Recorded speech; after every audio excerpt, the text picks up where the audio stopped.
Hey everyone, I'm Reggie Lynch, Curator of Community Engagement at the Akron Art Museum, and I'm here today for our Get Art series. And today I'm going to talk a little bit about interactive art and the different ways that art can be interactive. And the whole thing that really spurred this on was a project we've been working on at the museum for about a year.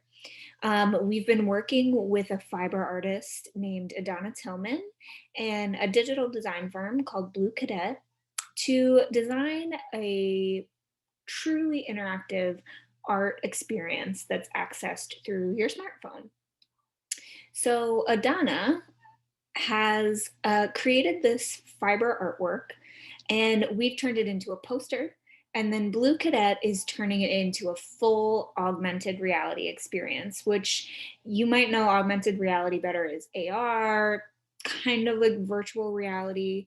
But basically, AR, augmented reality, is any digital experience that you have that alters your view of the world through the lens of a smartphone or a tablet or something like that. So in this project, we have designed an experience where you'll be able to look at Adana's work at this image that you can see here through your smartphone, and you'll actually be able to alter the way that the artwork looks. So you can change everything from the color and the texture of the fabrics that you see here. Each one of those little shapes is a different fabric swatch. You can move things around. You can move the size of things. All of these objects that you see here will be movable and changeable and customizable. But they'll also be, they'll offer little tidbits. So Adana has hidden little Easter eggs in here. So if you click on different parts, you'll be able to learn about, why she included that image, things like that. A little bit about her process too. So you really get a connection with Adana. You get that interaction, but then you're also having this digital interaction. And this launches in late 2020, early 2021. So keep up with us. You can figure out a way how you can be a part of this project. But in the meantime, I wanted to walk you through some works in our collection that I think are really interactive in and of themselves. On some level, all art is meant to be interactive. Artists create their work to invoke a response. The whole reason they're creating it, one of the main reasons they're creating it, is to get some kind of response. Um, and that's true even going back to the ancient world. You think of some of the earliest works of art in our history as the human race. They were all about communication and interaction. And that interaction can happen in a couple different ways. Of course, there's some, physical interactions you can have with artworks, but pretty much every artwork that's ever existed, there's some sort of mental interaction that you're having with the artwork. So I thought we could start with that, with the mental interaction. So that can happen in a lot of different ways. It can be anything from, an artist asking you to piece together a narrative from just a few images that they've given you, or to interpret meanings and symbols for really specific stories. But one of the ways that I think is most interesting is when an artist actually doesn't give us much to work with. And they're asking the interaction to be about us filling in those blanks. And one of the most successful ways I think that artists do this is through abstraction. Um, so in this work from the museum's collection, A Fog in the Hollow by Sam Gilliam, we get a little clue from the title about kind of what he's thinking about here or what he's looking at.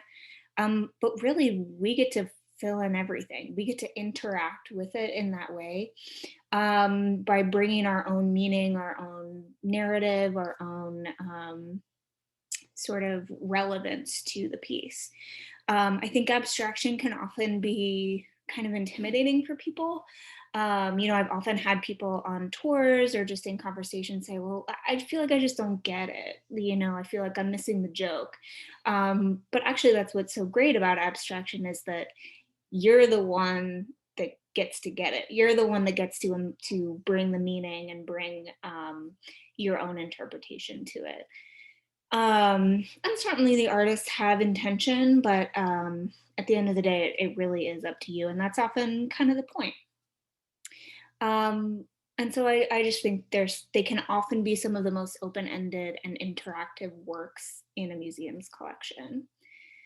Um, but of course, there are also a lot of artists who want you to have a physical interaction with a work of art. So this work from the museum by Ursula von Riedingsvard is one of those works. So she wants you to have a very physical interaction with this piece.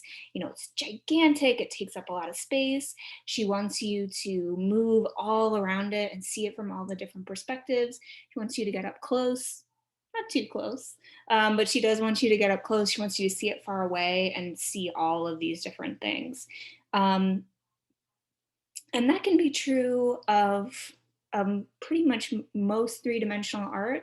The artist really does want you to have that physical interaction. And of course, there's a mental interaction that's sort of inherent in that too. You know, you may be thinking about her process, you may be thinking about why she made this, you know, this amazing piece of art. What is it made of? All of these great other questions that come into play. So those are just two examples of the different ways that you can have an interaction with an artwork. And I know, you know, I'm doing this during COVID right now, and so we're all kind of stuck inside, maybe don't have access to these wonderful works of art. But the great thing about these interactions is you can have them even with just an image of the work of art. So I encourage you to look on our online collection, explore what's out there, and see if you can have some of these great mental interactions with these different works of art.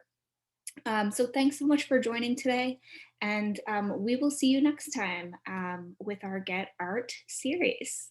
Thanks.